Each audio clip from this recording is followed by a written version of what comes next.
despotism, the glorious improbability of Pecksniff, he retorted with a sneer, clever and very unjust, that he was not surprised that the Pecksniffs should deny the portrait of Pecksniff.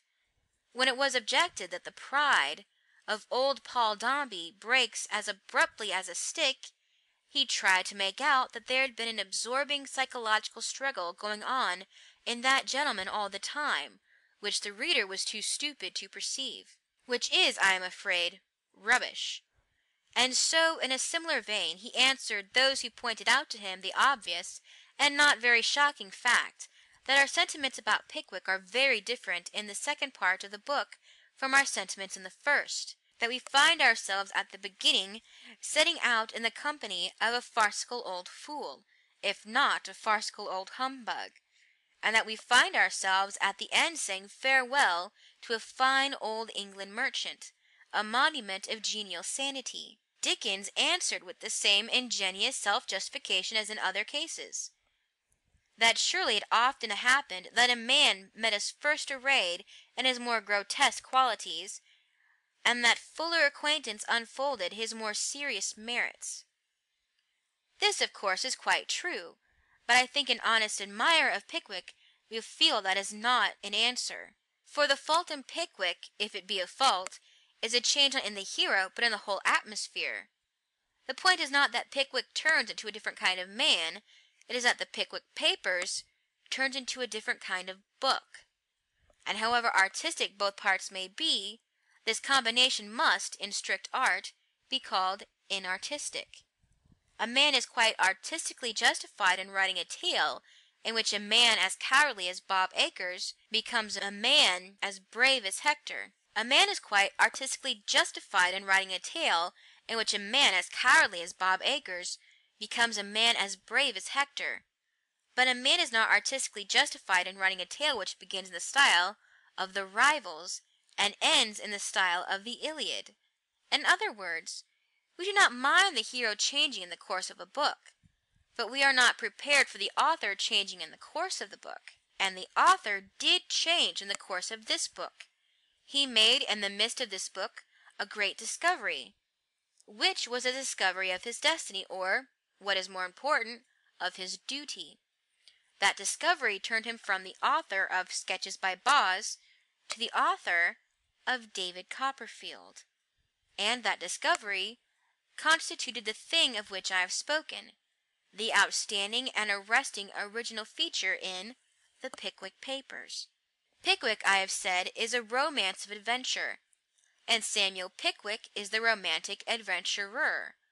So much is indeed obvious, but the strange and stirring discovery which Dickens made was this, that having chosen a fat old man of the middle classes as a good thing of which to make a butt, he found that a fat old man of the middle classes is the very best thing of which to make a romantic adventurer.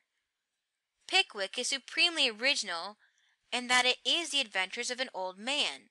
It is a fairy tale in which the victor is not the youngest of the three brothers, but one of the oldest of their uncles. The result is both noble and new and true.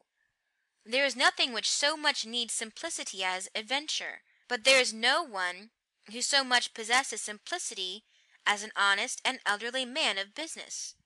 For romance he is better than a troop of young troubadours, for the swaggering young fellow anticipates his adventures, just as he anticipates his income. Hence, both the adventures and the income, when he comes up to them, are not there. But a man in late middle age has grown used to the plain necessities, and his first holiday is a second youth. A good man, as Thackeray said, with such thorough and searching truth, grows simpler as he grows older. Samuel Pickwick in his youth was probably an insufferable young coxcomb. He knew then, or thought he knew, all about the confident tricks of swindlers like Jingle. He knew then, or thought he knew, all about the amatory designs of sly ladies like Mrs. Bardell. But years and real life have relieved him of this idle and evil knowledge. He has had the high good luck and losing the follies of youth, to lose the wisdom of youth also. Dickens has caught, in a manner at once wild and convincing, this queer innocence of the afternoon of life. The round moonlike face, the round moonlike spectacles of Samuel Pickwick move through the tale as emblems of a certain spherical simplicity. They are fixed in that grave surprise that may be seen in babies, that grave surprise which is the only real happiness that is possible to man. Pickwick's round face is like a round and honorable mirror, in which are reflected all the fantasies of earthly existence. For surprise is, strictly speaking, the only kind of reflection. All this grew gradually on Dickens. It is odd to recall to our minds the original plan, the plan of the Nimrod Club, and the author who was to be wholly occupied in playing practical jokes on his characters.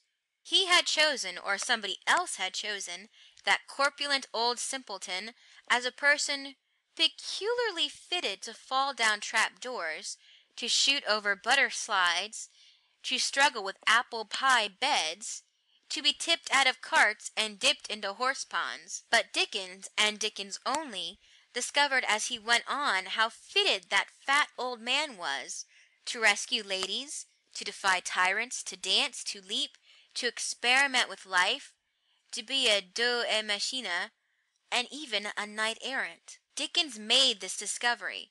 Dickens went into the Pickwick Club to scoff, and Dickens remained to pray. Molière and his Marquis are very much amused when Monsieur Jourdain, the fat old middle-class fellow, discovers with delight that he has been talking prose all his life.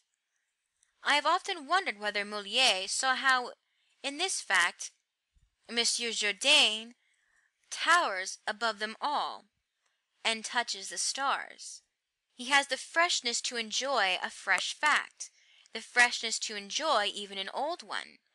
He can feel that the common thing prose is an accomplishment like verse, and it is an accomplishment like verse, it is the miracle of language. He can feel the subtle taste of water, and roll it on his tongue like wine.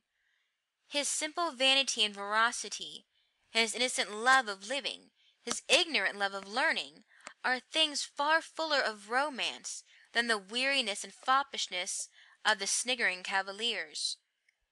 When he consciously speaks prose, he unconsciously thinks poetry.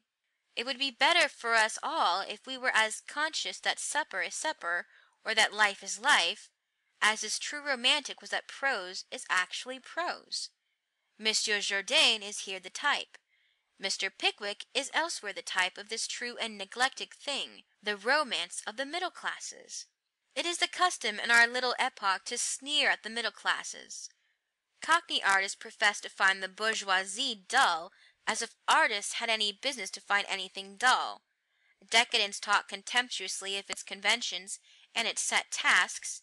It never occurs to them that conventions and set tasks are the very way to keep the greenness in the grass and the redness in the roses, which they have lost forever. Stevenson, in his incomparable Lantern Bearers, describes the ecstasy of a schoolboy in the mere fact of buttoning a dark lantern under a dark greatcoat. If you wish for that ecstasy of the schoolboy, you must have the boy, but you must also have the school. Strict opportunities and defined hours are the very outline of that enjoyment. A man like Mr. Pickwick has been at school all of his life, and when he comes out he astonishes the youngsters. His heart, as that acute psychologist Mr. Weller points out, had been born later than his body. It will be remembered that Mr. Pickwick also, when on the escapade of Winkle and Miss Ellen, took immoderate pleasure in the performances of a dark lantern which was not dark enough, and was nothing but a nuisance to everybody. His soul also was with Stevenson's boys on the grey sands of Haddington, talking in the dark by the sea. He was also of the League of the Lantern Bearers. Stevenson, I remember, says that in the shops of that town they could purchase penny Pickwicks, that remarkable cigar. Let us hope they smoked them, and that the rotund ghost of Pickwick hovered over the rings of smoke. Pickwick goes through life with that godlike gullibility